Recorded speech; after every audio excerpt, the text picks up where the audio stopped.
Lake Chapala, one of the best places to not grow older, but to grow younger, is the name of our talk.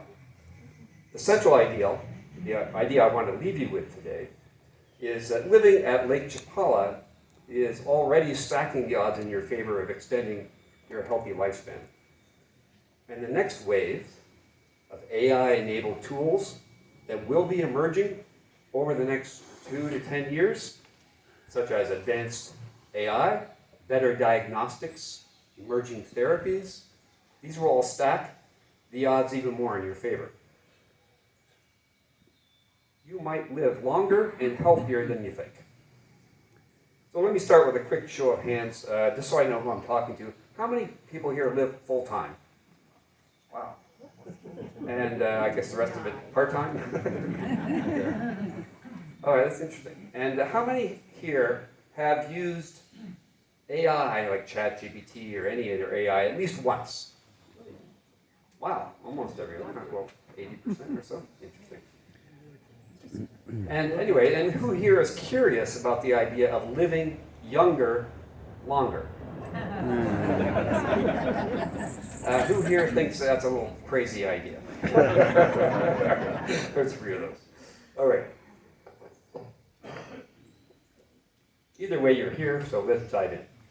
So my goal today is not to turn this into a medical lecture. I'm not a doctor. My background includes about spending 40 years or so in personal and retirement planning. And about 15 years ago, I realized something important. The future that my clients were planning would not look like the past. Technology was accelerating, health sciences are changing, and the very idea of retirement was being rewritten. So these days I call myself a retirement futurist. The notion of retirement is being transformed, not by accident, but by 2 powerful forces: technological advances, that we'll get into, and longevity science. And they're converging in ways that are quite interesting, quite exciting, and especially if you're living in a place like Lake Chapala. And that's really what today's talk is all about. So let's start with the big picture.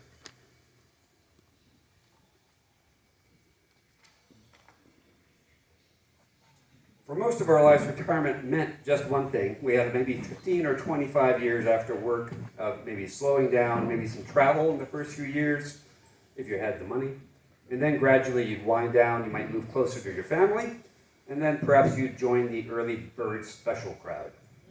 But now things are changing. There are 3 forces I want to get into that are converging, and they're changing what our lives will look like in the future. First, we now understand that life environment or lifestyle environment matters more than genetics in terms of your health. Secondly, longevity science has moved from fringe curiosity to serious accelerated research. And third, AI, artificial intelligence, is speeding everything up: discovery, diagnosis, and personalization of medical treatments. Now here's a key issue I want to emphasize. The biggest risk I believe that you face in retirement is not having to do with the fear of running out of money, but really it's, for many, if not most of us, the bigger risk is not being physically, mentally, and socially ready for the extra years that are coming. Consider this: if medical advances and healthy living add 10, 15, maybe 20 or more years of life, and you're still thinking of yourself as slowing down, then these extra years will become a burden, not a gift. But if you're active, curious, engaged, socially connected, and if you're building what we call a longevity stack, then those bonus years become incredible.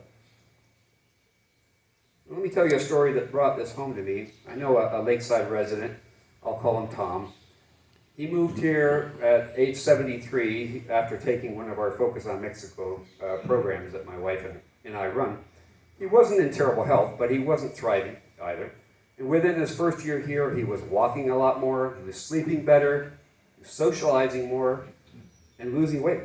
and without even joining a gym or starting anything special. I ran into him recently, and he said to me, "Michael, I didn't move here to get younger, but I seem to be doing it anyway." And here's the thing, Tom didn't join a gym, he didn't start any special diets. It's just that this place can do that to you, if you take what's offered. And of course, that's not unique to Tom. I've heard many versions of that story, dozens of times really, from people living here.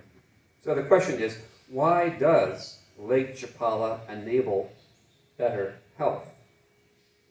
Well, let me ask you a question. Who here has heard of the blue zones? Okay, about half of us.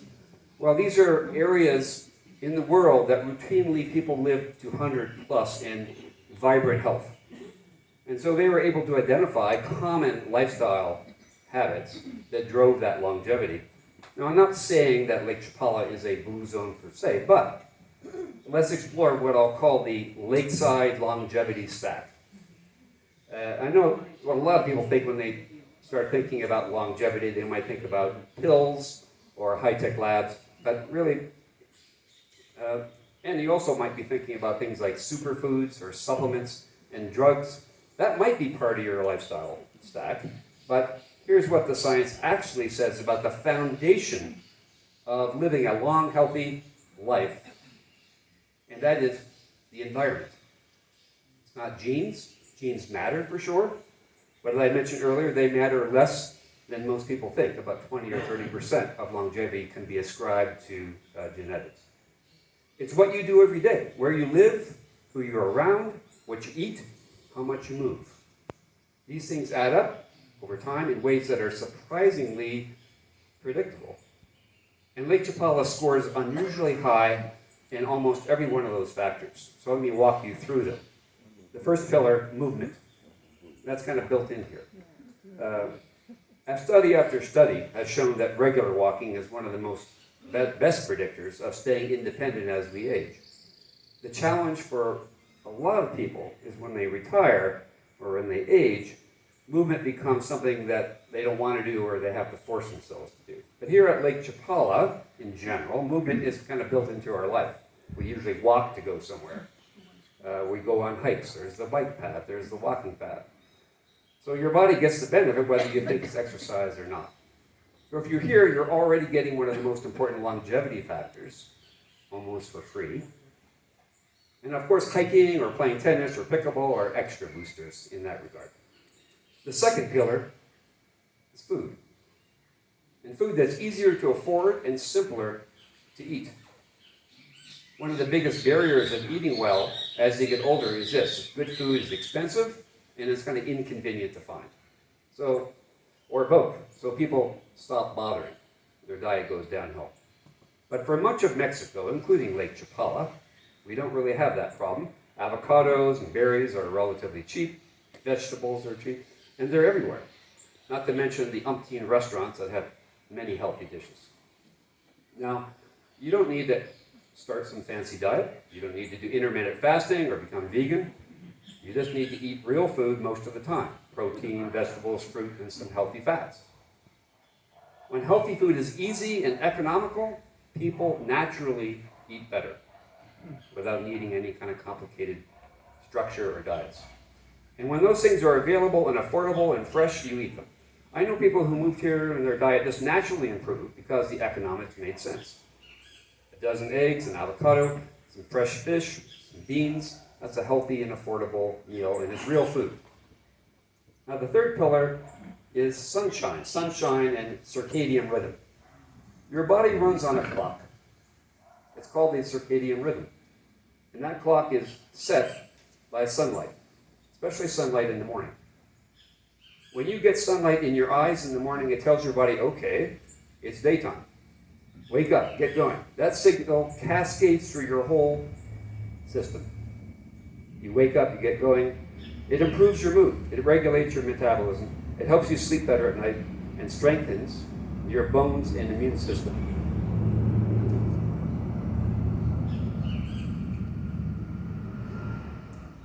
Most people in North America don't get enough morning sunlight. They're inside, they're in their cars. By the time they get outside, if at all, the sun is already high, or it's afternoon. Here in Lake Chapala, you tend to get up in the morning, the sun's pretty much there every day, and your circadian rhythm is naturally optimized. And your body knows when it's daytime and when it's nighttime. And yes, you need to protect your skin from the sun.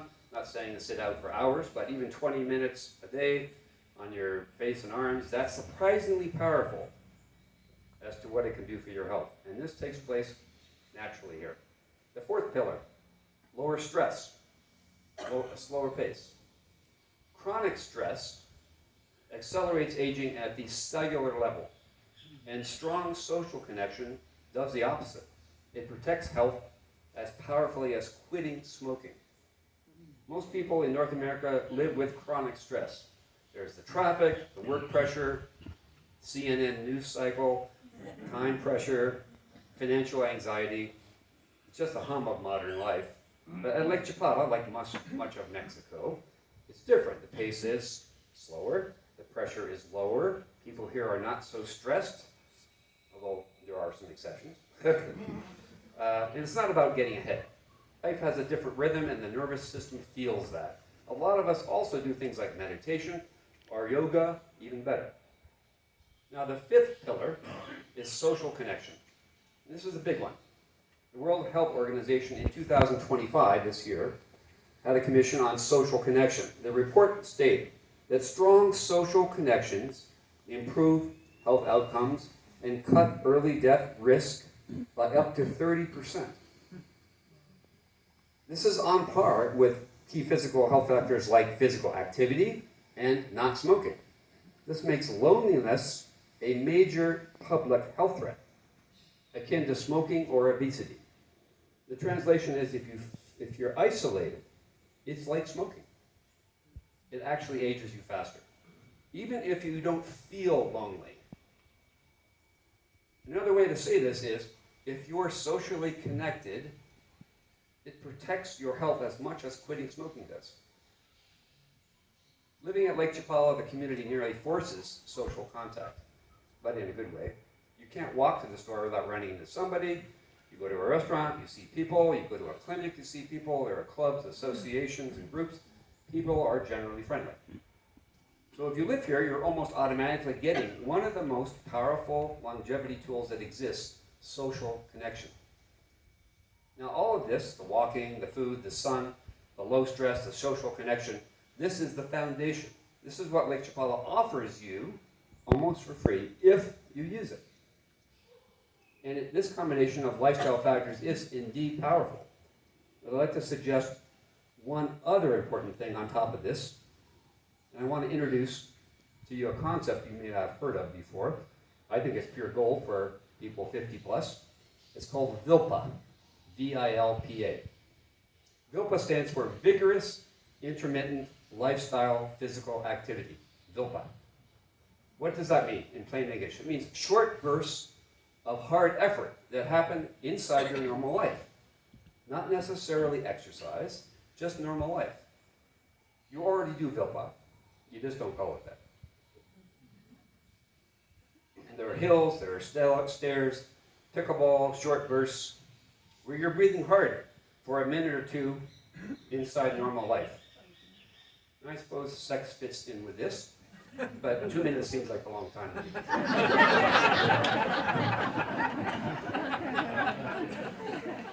Okay, now here's why this matters, and this is pretty interesting.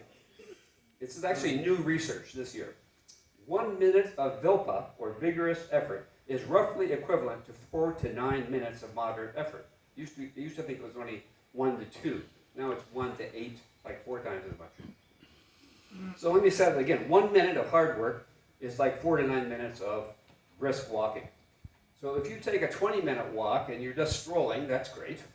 That's better than nothing.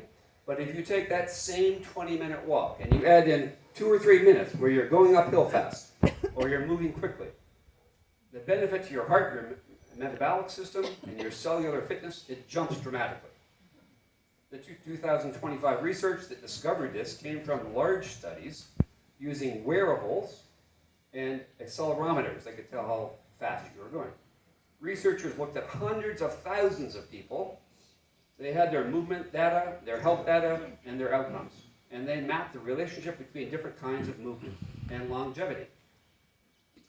And what they found was surprising. The biggest benefit came from not the total amount of steps or the total time moving. It came from small amounts of vigorous activity mixed in. In fact, and this is the part that's really cool, the research showed that the benefits plateau around 30 minutes of vigorous activity per week. You don't need hours. You don't have to be an athlete. You just need intentional bursts of hard work. Now, 3 to 4 minutes a day will get you most of the benefit. That's it. That's kind of amazing if you think about it. And here's the part that really matters for you living here. Lake Chapala is well designed for Vilpa. That hill you see there, you might say, oh, I don't want to go there, I want to avoid that. Well, that's your longevity laboratory. That's not something to avoid.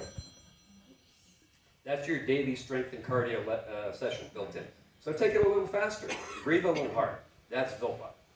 The stairs in your house or the stairs down the street, use them intentionally. Run up them. That's Vilpa.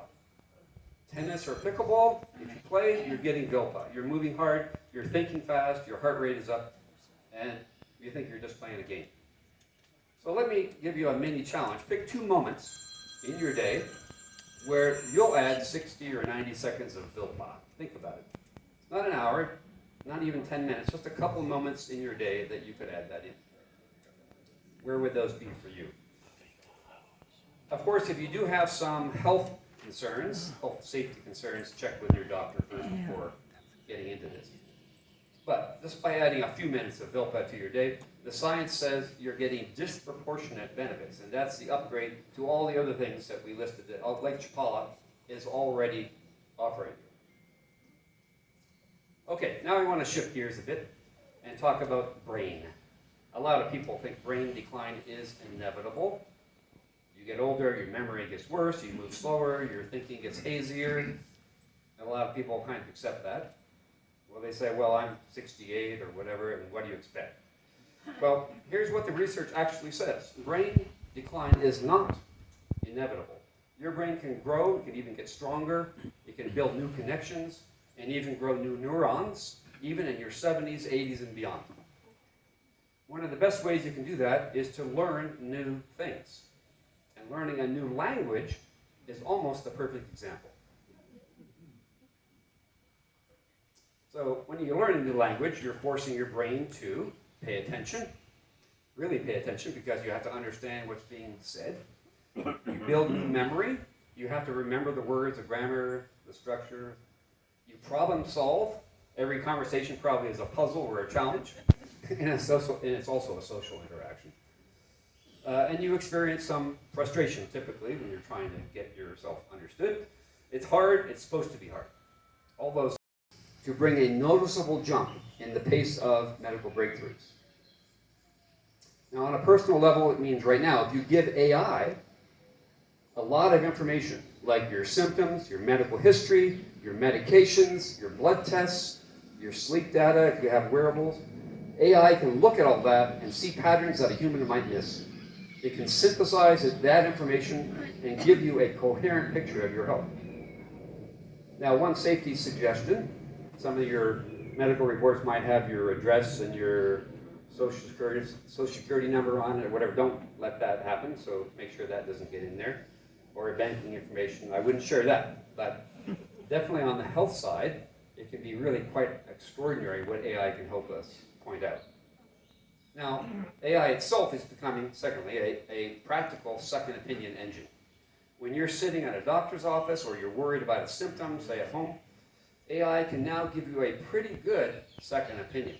And the interesting part, it can give it to you instantly and for free, and without having to wait for an appointment. Now third, this is the big unlock. AI will increasingly connect to your personal data, your wearable data.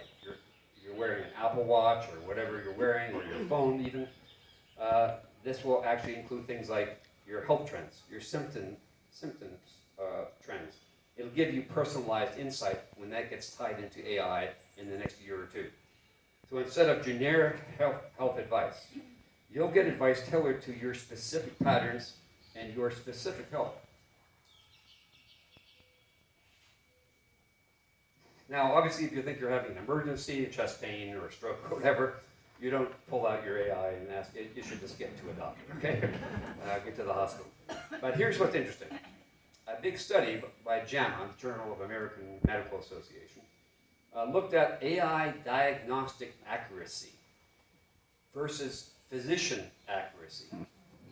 And they found that AI scored substantially higher, like 81 to 89%, versus the average physician who was around 64 to 70%. Now, don't forget, AI gets better every year. In fact, about every 6 months, it's getting better and better and better. So this will only continue to go this way. Now, it doesn't mean that AI is yet your doctor, but it does mean AI is a very capable assistant.